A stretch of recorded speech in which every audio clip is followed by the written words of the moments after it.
We are part of the Fired Up Sports Network of shows. Please check out other Fired Up Sports Network podcasts like the P-Lot Pod, Water Cooler Talk, Bell Smashers, Philly Sports Love and Pain, Drunk on Broad, Beer Battered Sports, and the Fired Up Sports Show, which are available on all major podcasting hosting sites and social media. Also, check out Mark Ramos' Roundup on firedupsports.com, which breaks down the happenings going on with all your favorite local teams.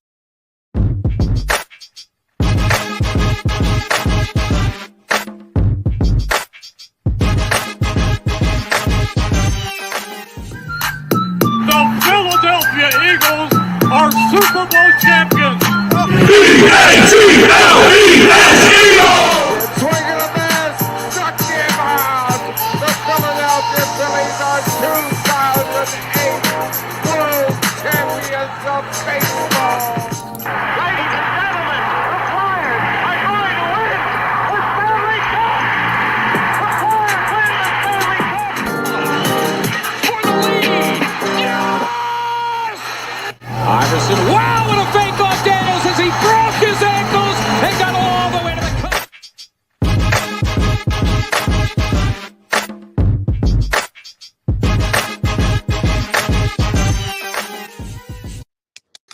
What up? What is up, What guys? up? What's And the- going on? Rest of the Philadelphia greater area, and Chris And Chris, Adam, the and top my fans, listen. top fans in here. Let's go. What's up? It is the time. We are what, August 9th?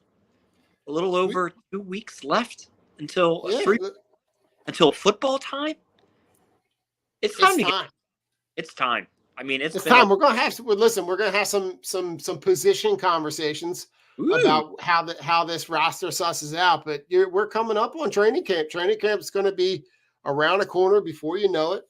It's going to be a fun time, and we're going to have those camp battles where we're going to have the Battle Royale. Yeah, listen, there are some positions that when you kind of dive a little bit deeper into it, there's a lot of flexibility at the back end of this roster. So Yeah. we'll talk about everything. But Rich, it's hot as hell outside. So You melt when you go outside. if you're trying to do anything outside, don't. I advise you not to do it. Just don't. Coming from a dude who owns a fucking in-ground swimming pool, I'm just going to tell you, don't go outside. I know it seems like an oxymoron, Don, but on days where it's 100 degrees, I do not go in my fucking pool because it is too fucking hot. The water's like 88 degrees, so it's not refreshing. And then you get out of the pool and you're just fucking immediately sweating. And then you go back into the pool and it's just hot. It's like you can't get comfortable. So It's gross. unfortunately, It's gross. The kids went out today to take a look at the temperature, and the temperature in the water in our pool was like 92 degrees. And I'm like, I don't want to go out and take a bath. That's gross. yeah. So it's nasty. it's just nasty. It's gross, but it just kind of is what it is. But listen, we got where can we real quick? I just want to remind people we're going to put the second round of the Philly sports team theme booze bracket. I'm going to put the bracket up on the screen, Booze. and just let everybody know where we are in terms of our seedings. Where do So right now, here we go. All right. So in the Phillies bracket, all right, we got Ring the Bell okay. from Conchi is going to take on the Philly Standard from Yards.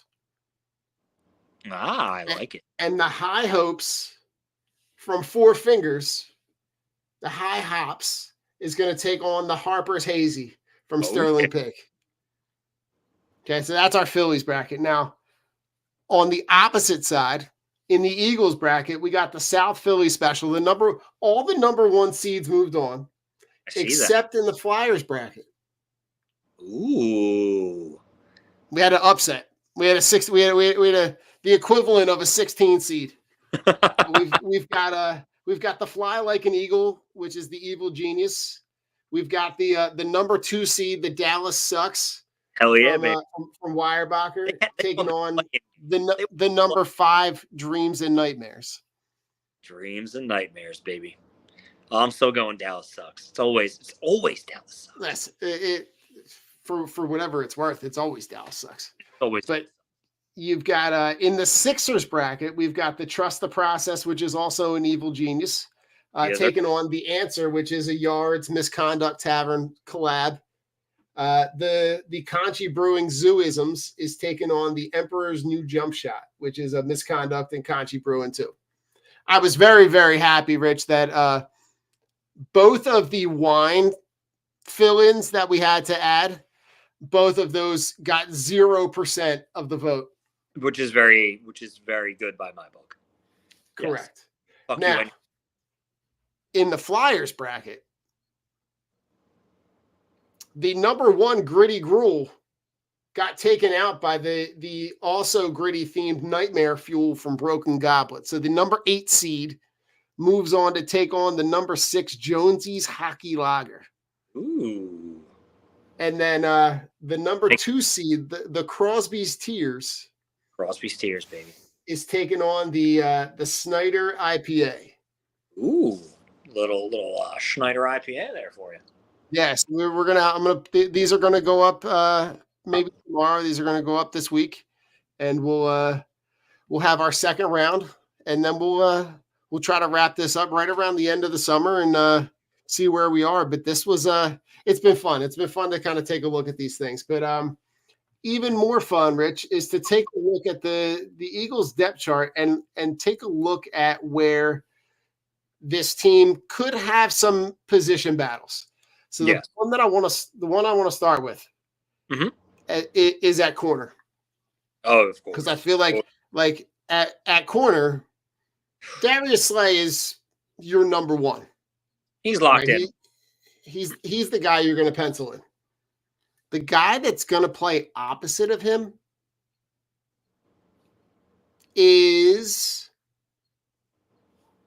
could be Quinion Mitchell. It's going to be Mitchell. Could be Cooper DeJean. It's going to be Mitchell. It could be Isaiah Rodgers. It could be Keely Ringo. It could be a lot of guys. Yeah. There's that position, Rich. If you go back and look at where those guys are from last year, it's deep. It's very deep. And that's why I think it's going to be Mitchell. And then I think it's going to be Isaiah Rodgers in the slot. And I think it's going to be Cooper DeJean at somewhere as like a hybrid safety look, kind of something like along that realm. But I mean, you drafted these guys for the future. So it's okay with having these guys learn, but they need the experience. But I think Mitchell is too good to not begin the season as your day 1 starter, regardless of who is on the outside. And it sucks because I really like Ringo. I think Ringo is a player. But another guy who can learn and can develop. Like, there's no rush. Like, we have a nice, solid, room of corners now. And Isaiah Rodgers, let's see what he has. Hasn't played in a year, but I mean, he was the 4th best coverage guy when he did play the year with the Colts. So let's see what he has when he comes in. Like, we went from a problem of liabilities to, okay, we have some depth. So we can definitely rotate some pieces, which is nice to see. It's what you want to see out of that cornerback room. Not like last year where you're kind of just like rotating guys in. You're like, fuck. Like, rookies who weren't really ready to play. Like, Eli Ricks locked up Tyreek Hill, but then when the defense looked bad and lost, they all looked lost. So the good thing is it's Vic Fangio. He'll have him run the ship, and it's going to be a battle all season. I just want to see Mitchell start day 1. I don't think you draft a cornerback, in the first round to let him squander on the bench. That's a guy who came in with a good college pedigree, no touchdowns let up in his college career. That's a guy who was an island. That was a no-fly zone. Let's see what he's got. And DeJean, listen, I'm kind of right. I'm right there with you in terms of like I think that Quinion Mitchell, there's a reason why that they picked him where they did. But I also, when I look at this depth chart, right, you look at a guy last year that Josh Jobe was a guy that was your next one of your next up and coming guys, and now he's listed as the fourth right corner. Like, he's a guy who's probably in jeopardy of not making this roster. Yeah. And Keely Ringo is now the third right corner, right? So there's going to be a lot of roster poaching off of the back end of this the defensive back depth chart from this roster because of how young they got, which is really, really encouraging to see considering where it was.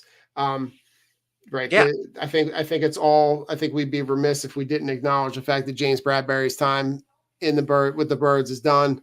And that they're going to look to move him in any way that they can. Yeah. I mean, you have all these guys for depth. You don't want to lose Ringo and Rogers. Obviously, you're not losing the two guys you drafted, but you still want to keep together the room. But there are going to be guys that you sacrifice. That's why it's kind of easier just to say, all right, well, let's trade Bradbury for a 7th or a comp late round pick and just get him off the roster. Right. Just so you can keep some of these younger guys. Like, you have to also look, it's like, oh shit, now we have like an abundance, but we really don't want to get rid of these guys. But you have 2 salary cap hogs in front that their days are up and their time's limited. It's just we can't do anything with them. So teams are going to get desperate. I really think you're going to see through training camp and through the preseason, see what happens. Some guys are going to get hurt. You might see some moving pieces. You might see teams who are desperate and just go from there. So, I don't rule anything off the table with Howie. Right. But I want to keep those young guys. I would like to still see Jobe and Eli Ricks like on this roster. And you have to figure out a way to keep these young guys. Because, I mean, we let go of Rasul Douglas, and that kind of backfired because he turned into a pretty darn good corner because of, we didn't need him and he wasn't coached right. And it's crazy when you go to a system or you go to a different city where they have a good fucking defensive coach. We haven't had a good defensive coach in a long time. Jim Schwartz was not even a good defensive coach.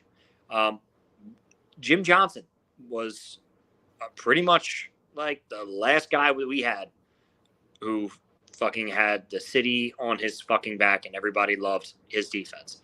And we haven't seen anything since that, which is absolutely fucking insane, especially when you think about all the people who've been here and played here. We haven't had a good defense since he's been gone, and that's been like 20 fucking years. Yeah. Listen, I'm with you. I'm curious to see how many guys in that position that they carry at the final part of this roster, because out of all those guys, are any of those guys you think that they would be open to moving? Out of all those, if you had to say one, if there's one guy out of that group, so I'm moving Jobe. I'll move Jobe. Okay.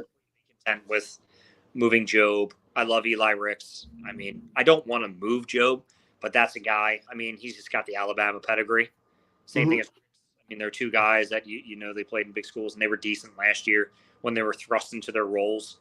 You're not going to get much for them, but you'll get something. I mean, it might not be like a head turner, but teams get desperate and they might call on it and want to get some youth guys that they can develop. You got 2 right there, but yeah, I'd rather receive a call for Slay or Bradbury and just taking whatever I can and just getting out of the contracts and just moving on with the youth, because that's really what we want to see. I think everybody sees what Darius Slay, has been the past 2 years, average at best. Same thing as Bradbury. Right. Decent, and then he absolutely just fell off a cliff. You know what you had from these guys, and you appreciate the time and what they did here. But I'm just over it. I'm over the business decisions being made on the back end. Over big play not living up to his name as he's here. It's just, too many mitigating factors for me to be like, all right, I really want to stick it out with these two vets. I just want to move on and be gone. I want to hype up some young bulls and watch them get out there and get after the ball and play hungry and, be wanting a fucking contract, not two guys who were given contracts who were like, I can sit out the year and get a procedure done on my knee for half the season, then come back and make fucking business decisions. And then James Bradbury just forgetting how to fucking play football. Yeah, and Slay's contract is going to be through the 2025 season. They'll move him after this season. So it wouldn't surprise me if they figure out a way to make a move. The only thing that hurts is that you're talking about that there's signing bonuses and there's cap implications, but I think you've got enough of this young core. I think you're looking at a guy like Isaiah Rodgers sliding into that role whenever they decide to make that business decision with Darius Slay. Slay's really signed for another year after this one. Yeah, so he got a 3-year, $42 million contract extension that keeps him with the team through the 2025 season.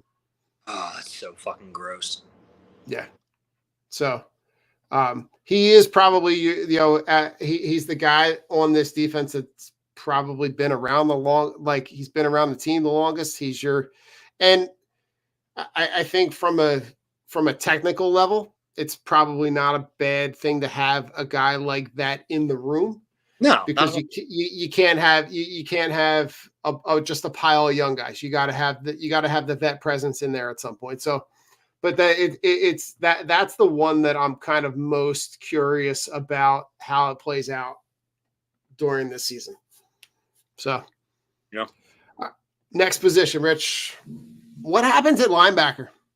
Obviously, right? You make the sign with Devin White, but who plays next to Devin White right now? Nakobe Dean is on the depth chart, but they brought in. I won't say that they brought in a lot of stars, but they brought in a bunch of dudes. Yeah. Right? They brought in Zach Bond, Oren Burks.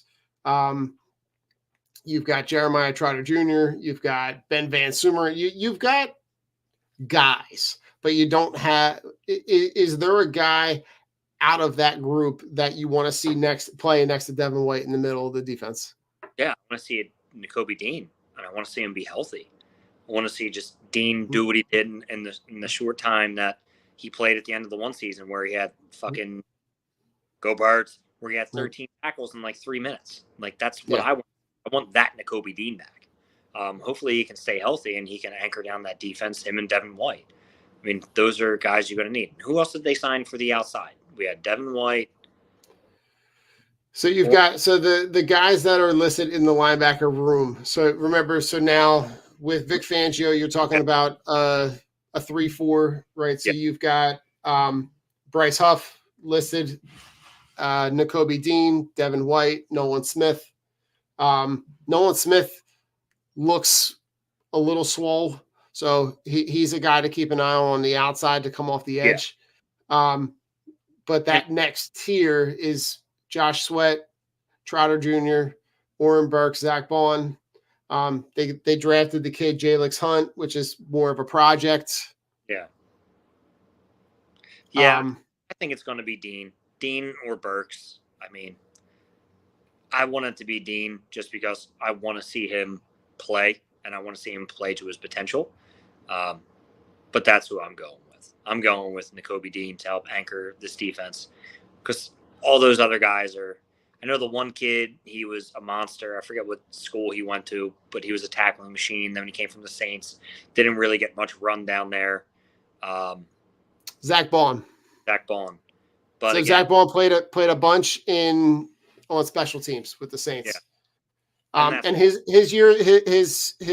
if I remember correctly, is a 1-year deal. So it's not a long-term thing, but I think he's a guy that could be playing to get another contract. Yeah. I mean, it's going to be interesting to see. You're going to have Smith, Sweat, Huff, Graham all rotating on the outside. Mm-hmm. To me, I think it's a huge year for Josh Sweat. I think Josh Sweat is going to be battling this year with Nolan Smith. Like you said, Nolan Smith's looking good. And this is like a year for Josh, Sweat. you need to fucking do something this year. Last year was a bit of a disappointment coming from him.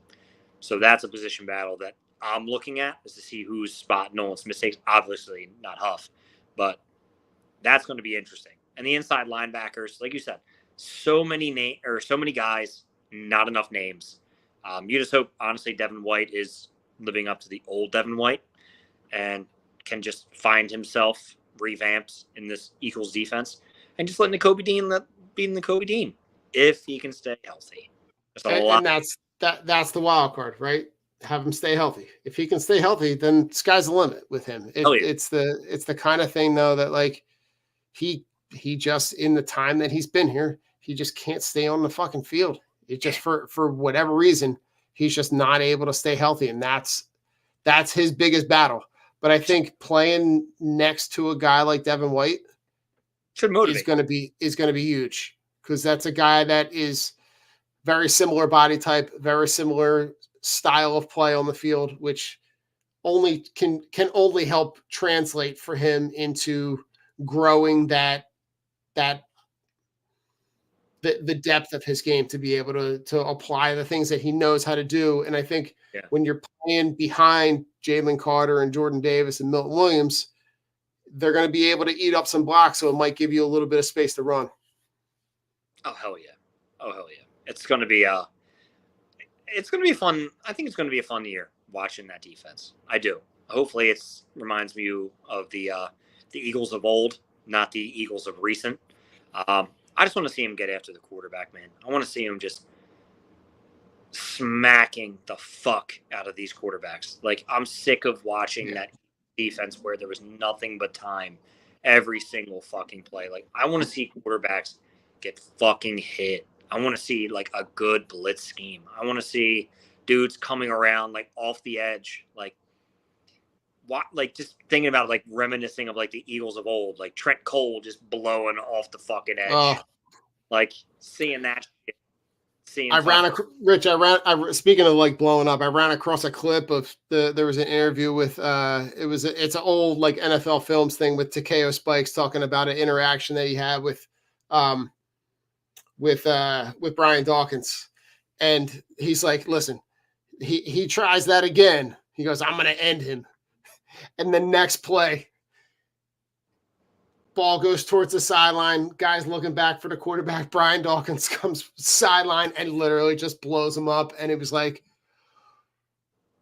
ooh, and it's like you saw his eyes just get big, and man, it was just I love the youth of this defense. I think you're going to see a lot of leadership from CJ GJ. I think that's a place where they can get some leadership on the back end of this defense to kind of pair with the young talent. But I'm curious to see. Let's go offense. What happens, Rich, at right guard? At right guard, so right now you've got Jordan Mailata at left tackle, you've got Landon Dickerson at left guard, you got Cam Jurgens, and you got Lane Johnson. None of those guys are going anywhere. Becton. It's going to be Becton. All right, So Tyler Steen, right, is the guy that they drafted out of Alabama. Yeah. Mekhi Becton is a guy that they brought in, a guy who played. I didn't realize, but he played pretty much every game for the Jets last year. I'm not sure where this slots in for him, right? Like in the depth chart, they have him listed as the right tackle behind Lane Johnson, and Tyler Steen in the depth chart as the starting right guard. Yeah. I got to imagine the thought and the presence of that man being on that line and that imposing figure that you don't bring that dude in to have him be a backup. Like, you bring that guy in to put him in that hole at right guard. Yes, I like Steen, but like Becton, not a shabby player. I just think he didn't have the best shakes with the Jets. But again, it's Robert Saleh. It's a fucking terrible team. It's the fucking Jets. Like, no offense, there's only two people who can look good on the Jets, and that's fucking the corner that they got, Sauce, and Dawson Hall. Like, they're the only two people who are going to look good on that fucking team. Like, Becton's not. Those guys fucking Robert Saleh can't coach his way out of a fucking bag. And It's they're just bad. like Aaron Rodgers saving their fucking season and his coaching ass because he's going to get fucking fired after Aaron Rodgers doesn't play 40% of snaps this year. Yeah, Becton's the guy that I'm kicking my tires on. Like, that's a big fucking line throwing him in at right guard. Like, they will move fucking mountains. And that's what you want. Not saying Steen's a small guy, but Becton's a fucking he's a big boy. That's a big dude right there. And I would love to see him play with those guys. And the praise that he was getting from the rest of the offensive linemen. Lane Johnson was singing his praises, saying how hard he works and how good he looks. Like, yeah, man, like it's easy when you're playing with a bunch of Pro Bowlers and have the best offensive line coach in the history of football, you know, coaching you up. Like, this is what I'm here All right, for. Rich, I'm going to give you the perspective sizes if this is the way that it plays out. Yeah, huge. All right. So at left at one tackle, you would have Lane Johnson 6'6", 325. Yeah. Playing next to him, if this is the scenario that plays out, right? Would be Mekhi Becton, 6'7", 363. Yes. And then you would have Cam Jurgens, 6'3", 303. And then you would have Landon Dickerson at 6'6", 332. And then you would have Jordan Mailata at 6'8", 365. Like, so your smallest guy almost is going to be is Cam Jurgens at 6'3", 303. It's like 1,800 pounds of offensive line. It's almost a ton worth of human people. Yes, just blocking and just creating holes. Like, I want that. Listen, just for the sheer image of what that mammoth group of people, I just want to see that group together. That's what I need to see that group together. That's what I need. I need that in my life. I agree. I would like to see that and go, good God, that's a lot of men. And that's a lot of human, right? Even Rich, he's going to be your imagine in a scenario, right, that Tyler Steen is playing and you bring Mekhi Becton in for the tush push. He's your extra lineman. Yeah. Good. All right, Rich, let's stay on the offense. Who's your wide receiver 3? Oh, Paris Campbell. Might be. Okay. Sorry. That's it? No brainer? Yeah, no brainer for me is Paris Campbell. Okay. It's, again, health-related concerns. But what we need to begin to realize is wide receiver 3 is not a necessity for this team. We like average Eagles fans will say, yeah, we need a wide receiver 3. Not necessarily. What we need is a guy who is confident enough to step in if one of our starters, knock on wood, gets hurt. Right. Not necessarily a wide receiver 3. Yeah, Paris Campbell, he's got speed, he's got hands, injury concerns. He's only going to see 2 targets a game. Just catch those fucking 2 bombs, and we won't have. Because at least, Quez was fast but could not catch shit. So catch one for me, bro, and the defense, the thought that we're going to go deep, and then let them just kill you by death by 1,000 paper cuts. Just pick your choice on how you want to lose. But yeah, I like Campbell. Like, that's the guy I'm looking at. I don't mind the rookies and the giant kid from Florida State, but okay. You've got Johnny. You're the guy that you're talking about is Johnny Wilson. The kid they drafted out of Florida State, who's 6'6", 228. Yeah, he's fucking huge. Who's just a huge kid. The other guy that I've heard people talk about is John Ross.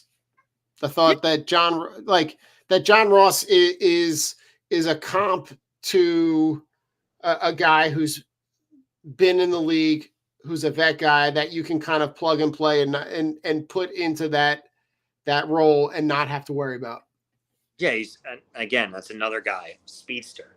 Like, I would feel more. All right, so put it this way: if, knock on wood, one of our guys got hurt, I'm not going to say one, but I have no problem plugging in like AJ Brown and Paris Campbell, or Paris Campbell and Slim.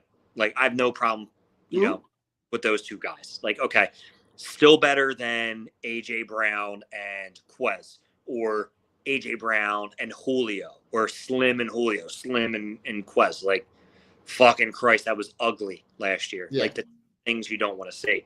And then you insert John Ross into the slot. That's a lot of fucking speed on the field. That's a lot of speed. And I think they actually did the right thing going out and getting 2 vet speedsters. And yeah, that's going to be your number 3 option, which is entitled. Well, not really. It's not your number 3. It's going to be like your number 5, because you're going to look at Hurts as being an option, and then Brown, and then Goddard and Slim and Saquon coming out of the backfield, and then boop, your wide receiver 3. Right. But I think the speed is also what is going to be used in Kellen Moore's offense. And I think that's what you're going to see utilized. You saw it with him with the Chargers, with the deep routes, with Mike Williams and the ton of 50-50 balls. So it's all shit that you're going to expect that our wide receivers are going to do. And then you send those speedsters and those quick guys, boom, quick hitters across the middle. And you just let them fly. So I think more of a fit than it is like a necessity. Yeah, and the other thing I want to ask you is the guy that's going to fill that role on this roster? Is there a chance that that's a position that they look to maybe bring in somebody that's on another roster, that they make a trade for wide receiver 3? Hmm? I mean, a guy I would have looked at honestly would have been Tyler Boyd, who went to Tennessee. He would have been my favorite wide receiver 3, a guy who can bounce in and bounce out to the outside. I don't think they're going to make a move at wide receiver. I think they have enough. It would be awesome to, play fantasy football and be like, yeah, take Ayuk from San Fran and like, good luck trying to stop us. But that's too many mouths to feed. Like, you're not able to get all those guys the ball. There's only one ball. Would it be fucking awesome? Hell yeah. Why? Because fuck the 49ers. That's the truth. Devontae Adams or something. Like, yeah, those are all like pipe dreams. But essentially the third wide receiver on this team averages 2 targets a game. And they're deep targets. So maybe one catch is uncatchable, like an uncatchable ball. And then maybe the second one is just dropped because it was fucking Quest. Like, you knew he was. So it's not really much of a need. It's just you need to make sure that you have veteran presence and somebody who can catch if one of our guys goes. Yeah. That's the important part. That's essentially. Yeah, listen, Rich, I think you could say the same. I think we could have the same conversation about the backup tight end, right? Like the tight end too, the times and opportunities because of the skill guys that you have on this offense. The opportunities for there to be 2 tight ends. Now, I know there are going to be sets where they're going to put 2 tight ends on the field, but like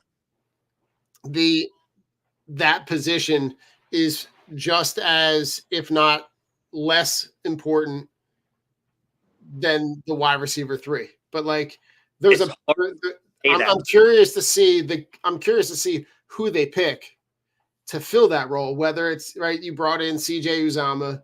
Right, you have Grant Calcaterra on the roster, and you have Alberto. For whatever reason, they didn't use him a whole lot last year, but they surely kept him on the roster and saved the roster spot for him. Yeah, Grant Calcaterra was so slow. Oh my god, yes, it's slow. Oh, I like CJ Uzama, and I like him more than I like Alberto. Because for some reason, I don't know why Alberto wasn't getting any playing time last year. I knew he was hurt for a little bit, but like, that's just kind of weird. Like, you're supposed to be an athletic specimen and you're not getting any time. All right, Brian Johnson's a fucking moron. We know that. But honestly, the backup type is the worry because you see the production in the offense go down when Dallas Goedert's not playing. And unfortunately, no fault to his own because the fucking broken arm last year was a bullshit fucking play. That sidelined him. That was bullshit. Yeah, I'm with you. It hurts so fucking much when he's not in. Like, we need a viable tight end too. Again, not because it's a necessity in the offense that we run, but because we need a guy to be able to step in and fill Dallas' shoes when or if he's hurt. Not Jack Stoll and Grant Calcaterra, who are just. Jack Stoll's not on the team anymore. He's gone. No, Giants. Good. Some of the Giants. Fuck him. But yeah, he can go hang with Daniel Jones. Yeah. Oh yeah. Go have fun with that. And pause real quick. All the clips that are coming out from the Giants front office about the offseason. How the Giants have to approve those clips to go out. They look incompetent. It looks horrible. I thought it was worse when I thought it was bad when they got when they were able to get Saquon Barkley from them and but now to hear that they had opportunities to be able and really basically kind of handled it as passively as they possibly could and just kind of were oh yeah, come back and just kind of tell us where to meet you. And essentially he took the same exact contract with the Eagles that he would have gotten with the Giants. Yeah, I think they all $33 million. It's bro, they're paying Daniel Jones, man. They're paying Jones. They're fucking morons. It's bad. It's bad. It's bad. Rich, what happens behind Saquon Barkley in the running back spot? Right? You've got Kenny Gainwell, you've got Will Shipley. Okay. Yeah, I don't give a fuck. I mean, I could just say flat out. How much are you looking to keep Saquon Barkley on the field? All 3 downs. There's reasons why we had to take DeAndre Swift off the field because he couldn't fucking pass block. Same thing as Miles had to come off because he can't pass block. Saquon Barkley is really fucking good at pass blocking. There should be no reason for Saquon to leave the field. Just if he's tired, it needs to be spelled out. And then I'm going with Gainwell. I'm legit just going with Gainwell. Hold on to the ball, run forward for 4 or 5 yards. Take your time getting back to the huddle. Do it again. Get a first down. Take your time getting back to the huddle. Saquon's back in. Get the fuck off the field. Yeah. I think the times when you see Saquon off the field, I mean, you're going to have to spell him at some point, but you're going to get opportunities for. I think you look to kind of split the time between Kenny Gainwell and Will Shipley. I think you're going to see maybe it might be for a series. Yeah, you give him 3 downs. And then you get him right back in. I don't think that there's a whole lot of time where you're going to look to feature, right, Kenny Gainwell or Will Shipley. I think you're looking at who gives you the best opportunity to spell Saquon Barkley. And I actually think, Rich, it's not for me when I look at what they could potentially bring. I know Will Shipley at Clemson did do a lot of catching the ball out of the backfield, which is something that that Kellen Moore likes to feature. And believe it or not, Rich, if you look at how Kellen Moore runs that offense, he will tend to not feature, but give run to the guy to multiple guys in the backfield. I think because it might be a product of preserving that player. Okay. But I think you look at where this offense is and the weapons that they have, you're going to look to feature as much as you can Saquon Barkley, A.J. Brown, Devontae Smith, Jalen Hurts on the field at the same time. Yeah, that's how you're going to win. If Saquon's on the bench, that's not a good look. That's a guy you throw a swing pass to 5 yards deep, and he's taking it 35 yards and making 2 guys miss. Trust me, we're Eagles fans. He's done it to us all the time. We've seen it. No no surprise here. But yeah, I mean, I don't want him off the field. That's like the same thing as saying, "Oh, I'm going to give, AJ Brown a rest for a series and put in fucking Johnny Wilson." Yeah, I'm going to hard pass on that. Like, Right. you had your break when, the defense was on the field. Get the fuck back out there and be our wide receiver one. Like, that's right. That's right. I got two more position battles for you. Is there any chance that Kenny Pickett is not the backup quarterback? No, I think it's Kenny Pickett. I don't see him not being the backup. Again, another position I could give two fucks about. I just want right. Because listen, if at any point we are talking about Kenny Pickett, Tanner McKee, or anybody else playing quarterback, everything else is wildly fucked. So, like, it really doesn't matter. If we're talking about anybody else other than Jalen Hurts playing quarterback for this team, none of the other shit matters. None of it matters. It's terrible. We're fucked. All right. So the last position before we talk about some fun stuff. Okay. Punt and kick return. Right. The new, you got the new kickoff rules this year. They're going to adopt the XFL kickoff. You've seen. I've seen this team kind of stockpile a lot of options. Yeah. Who's the guy? Right. Because you got Britton Covey, who's done it for a bunch of years with this team. Right. Yeah. You draft Aeneas Smith. You have Isaiah Rodgers, who has experience. You have Cooper DeJean, who has some experience. Any of those guys stand out to you more than any other? Shipley did it too. So. Yeah. Oh, that's right. You're right. I mean, you could use Shipley. You can use Covey. You can use any of those guys, to be honest with you. I'm just going to use the fastest and shiftiest. That's what I'm going to do. And most likely going to be narrow it down to like Shipley or Covey. I'm not throwing DeJean back there. I'm not throwing any of my high draft picks or my next man up guys back there. Because, again, it's kickoffs. Yeah. Does that play make a comeback this year? I hope it does, because it's fucking fun to watch when it happens.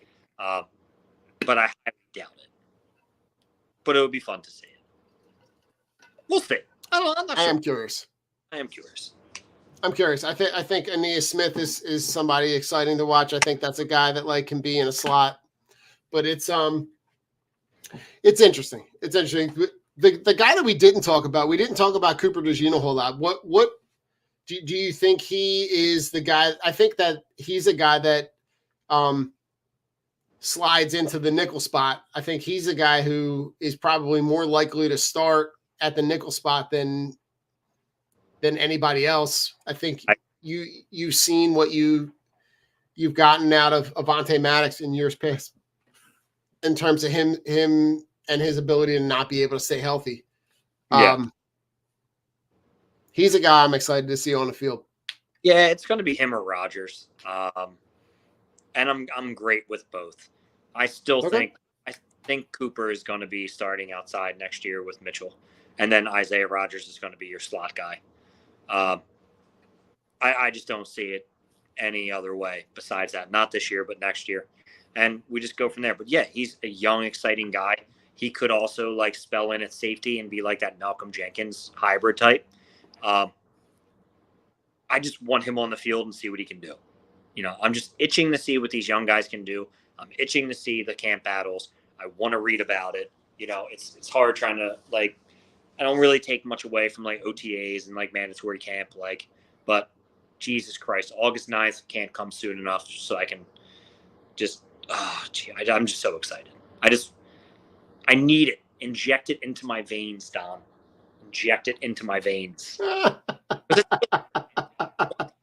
Want these rookies and immediately play. But at the same time, I want them to learn. These kids were fucking good in college. Like, he went step for step with Marvin Harrison Jr. when they played Ohio State. Like, that's fucking hard to do. He was the best route runner in the draft. My man is 6'3", 205.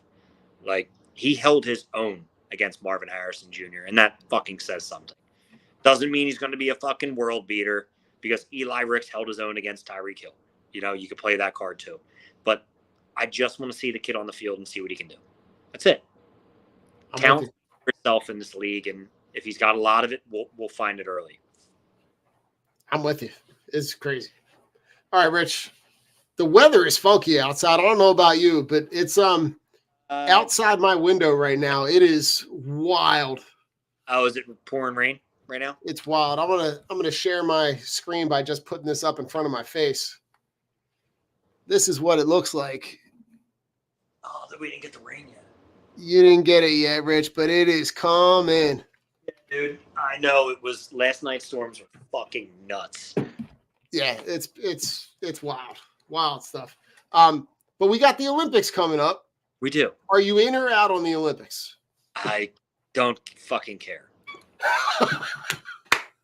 I'm not surprised. Yeah. I had to ask though. Yeah, I know. I mean, it's like I like sports, but again, I also don't like sports from like the fucking like 12th century, like BC or 1200 BC. We're running around a track. Like, yo, I give you props because I'm not running anywhere. And what they do in their times, it is phenomenal. And sometimes I do catch myself watching it. But most of the time when the Olympics is on, it's like a bunch of shit that I'm really just not interested in. Are they doing flag football this year? Yeah, so flag football is on the list. Who's playing for the American team? I'm gonna have to see if I can pull it up. I don't think it's anybody we would know. Pro. We didn't load up. Oh, listen, I wish they would have. But the thing that I wanted to ask you, the thing that I'm out on the Olympics, and I just came to this conclusion a little while ago. It takes too fucking long. Well, it's long, but I'm out on the stuff that's judged. Yeah. I'm out on the like anything competition wise, like archery, right? You either hit the fucking target or you don't. You either do it more than the other guy or you don't. Yeah. But like when you have things that are judged, I'm kind of out on that. Like for one, like breakdancing is a fucking Olympic sport. That's bullshit. Number one, breakdancing. Is it? I'm looking at it right now. It's called breaking. Right? This is breaking my brain. The fact that I got to figure this out, but like it's judged. It's judged by other people, and then other people say whether you did it well or not. Is cornhole an Olympic sport? It should be. I'm going to go to the C's. Canoe, cricket, cycling. Nope. It should be. Okay. Cricket is an Olympic sport. Cricket is an Olympic sport. Cycling, BMX freestyle. Like what's it called? Some pitches can take like days in cricket. Yeah, listen, I don't know what the fuck they got to do to get that shit over with, but yeah. And like, how long is the Olympics? 2 weeks? Yeah, 2 weeks. Like the World Cup in cricket takes like months, doesn't it? It does. It's not something that's super simple. I know it's All definitely. All right, dodgeball. But yeah, but the things I'm out on the sports that are judged, and I know that's like in the summer, right? Diving is a judged sport, right? I don't know how you make it to where you do something better than but to me, like swimming, right? You either win or you don't. You either do it faster or you don't. That competition level, I'm completely in on. You either win or you don't.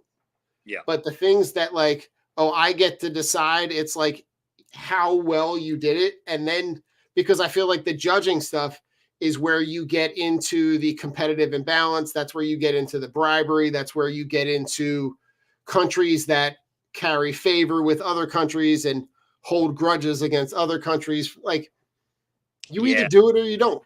Yeah, you need to get guys like me, you, and like Joe to be the judges. Like we literally have no vested interest, give zero fucks, and I'd be like, oh shit, that blew my mind. That's like an 8. And it's like, oh my God, you just blew my mind even more. That's an 8.5. And it's like, ooh, that was gross. 4. Like, that's what you need. Like, you need, like, not your average people. Like, can I be bribed? Oh, fucking right I can. But for the moral integrity of this synchronized swimming event, I will not. And I will judge to my best of ability. Okay? Right. But also, 20K is 20K. So, Right. Yeah. Bratislava. So, here's my routing number. Here's my routing number. Bratislava wins. Call me in the AM. Right. Yeah. There's some cool, like, I think also the timing of it, right? It being in Paris, they're about 6 hours ahead. So like a lot of the time that the stuff will be on will be like during normal time. It won't be like at like 2:00 in the morning where you got to record it and you got to wake up and try to watch it. But there's some, is there any stuff are there any things in the Olympics that like obscure sports that you'd be like, you'll click through and like click and stick and watch? Always like the pistol shootings. I always like the archery because that's always fun. No, that's really it. I mean, I don't really. The rowing always was pretty cool. I didn't like watching the rowing.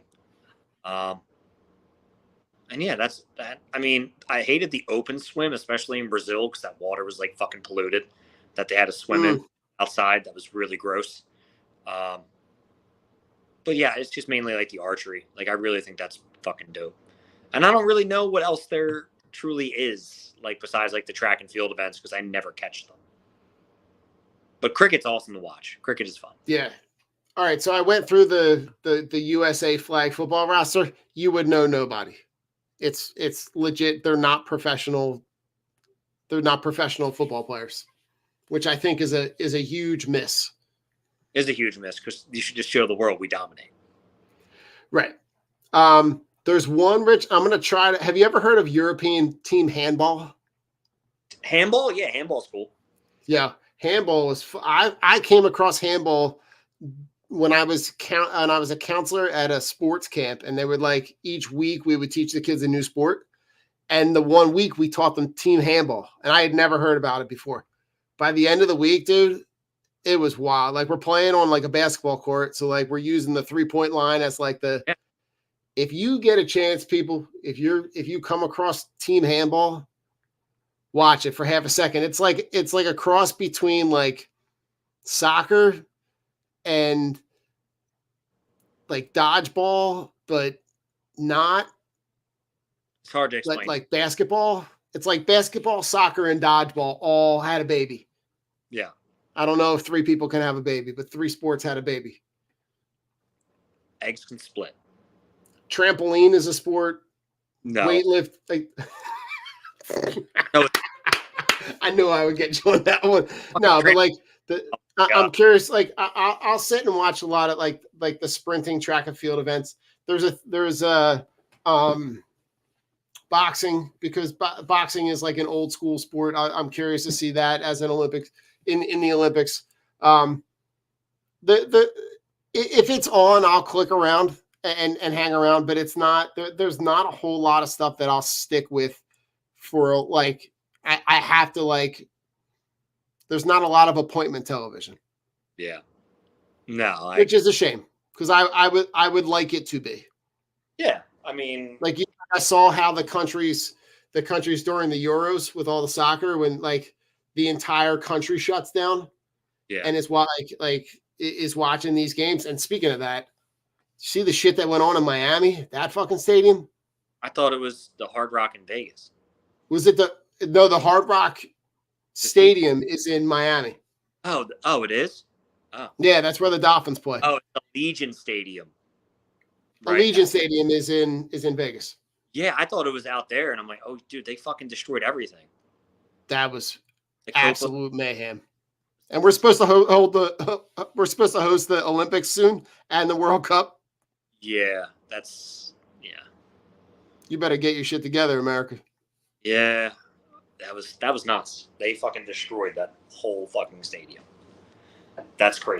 Bunch of people that pay thousands of dollars for the tickets that didn't ever get into the game because there were already too many people in the game. They just stopped letting people in. Like, there were security checkpoints that were supposed to be in place that just never were. Yeah. Just wild. Well, hopefully it'll be better. especially at the wild stuff. yeah, Wild stuff. What do you got for final thoughts, Rich? Oh man, final thoughts. Oof, summer's flying by.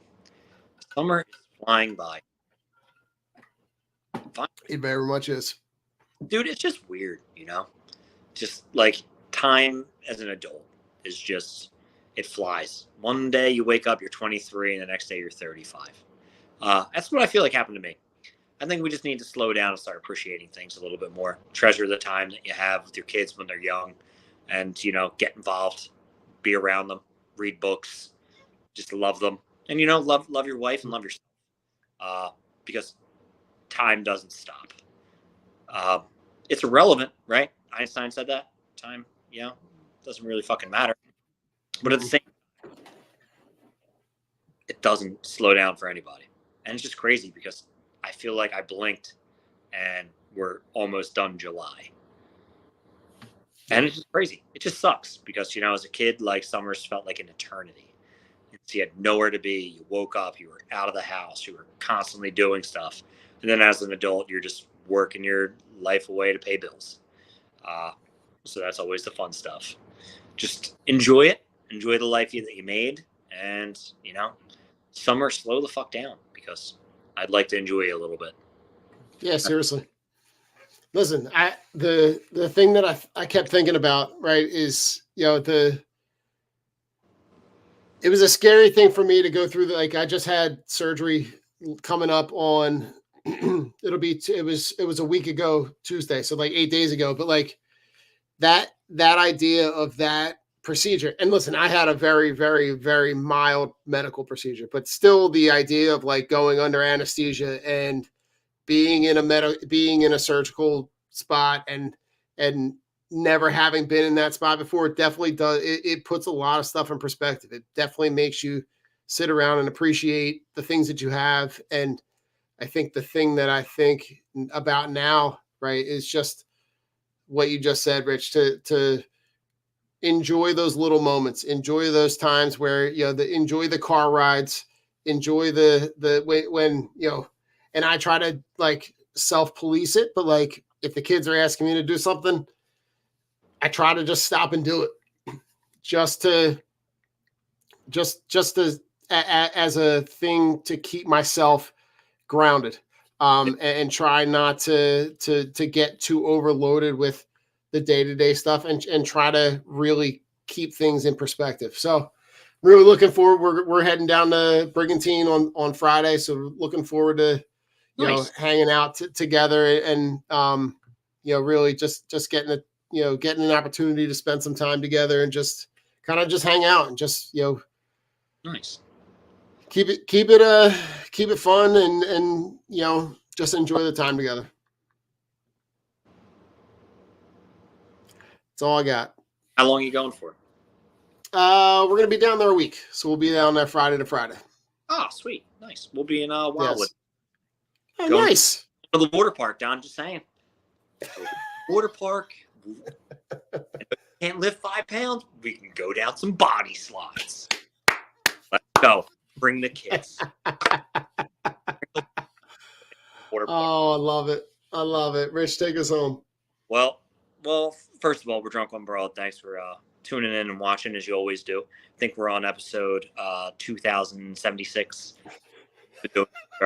And Dallas sucks and fuck the Cowboys. Fuck Spike Eskin. Because you fucked around and found out that your dad's a fucking creep too. So fuck Howard Eskin. Fuck Deshaun Watson. Fuck the Cowboys again. Fuck the Giants who are making themselves look so dumb on HBO. Brian Dabble trying to show up Jalen Daniels and acting like, oh, hey, look at this kid. He's fumbling over something stupid. It's like, yeah, you know what's fucking stupid? You paid Daniel Jones, you dumb shit. You are one bald fuck. You know that? And that's coming from one bald fuck to another. But we're Drunk on Broad. I'm Rich, and that's Don. I hope you guys have a safe week and enjoy your weekend. I'll probably see you next week, maybe with Coach Trav to discuss fantasy, maybe with Joe, maybe with a motley crew of assholes. I don't know yet. I don't know if we'll have time. I got to go to Bed Bath & Beyond. Peace out. Later, skaters.